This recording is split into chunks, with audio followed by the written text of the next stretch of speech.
Je commence par me protéger les mains en mettant des gants pour éviter tout contact avec le sang. Ici, j'ai mis des gants en vinyle. Je commence par faire 2 tours autour du bras avec le lien large. Premier tour.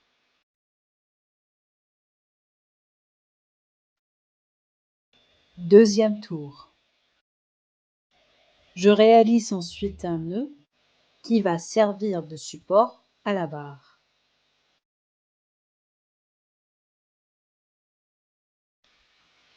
Je vais par la suite placer au-dessus du nœud la barre et faire 2 nœuds par-dessus pour la maintenir. Deuxième nœud. Je vais tourner la barre de façon à serrer le garrot jusqu'à l'arrêt du saignement.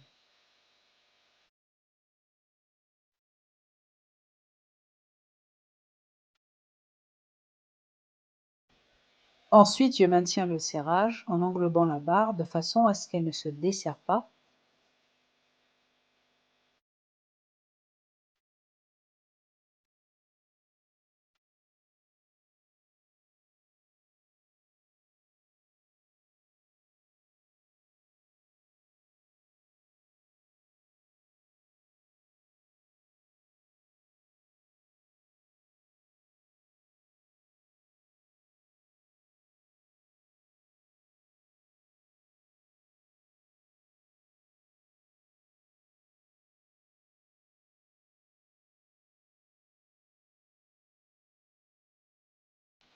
On n'oublie pas de couvrir la victime en laissant apparaître le garrot pour les secours.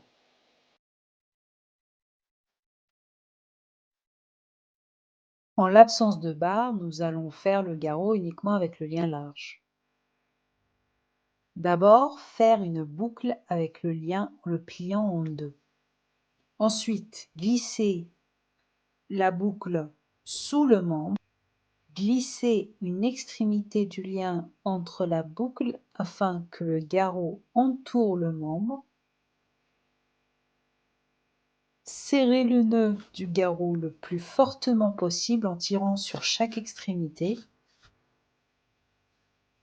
et réaliser un double nœud de maintien.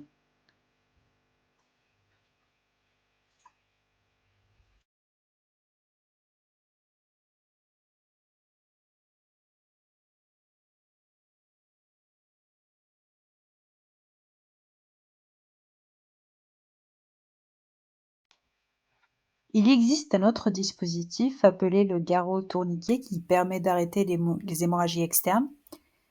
C'est un dispositif qui a été utilisé au départ par les militaires et qui est aujourd'hui répandu. Il est très important de noter l'heure à laquelle vous avez posé votre garrot. Si vous oubliez l'heure à laquelle vous avez posé votre garrot, vous pouvez regarder sur votre téléphone l'heure à laquelle vous avez appelé les secours. On a généralement 4 à 6 heures avant d'avoir les effets néfastes sur les tissus. Pourquoi? Pour faire simple, lorsqu'on va mettre un garrot, on va arrêter l'irrigation des tissus. Après un certain temps, on va avoir la sécrétion de potassium. Le potassium peut favoriser une arythmie et donc provoquer un arrêt cardiaque. Le garrot tourniquet possède un dispositif qui permet de bloquer le tourniquet. D'abord, bien serrer le garrot. Ensuite, il suffit de tourner le tourniquet jusqu'à l'arrêt du saignement, le bloquer.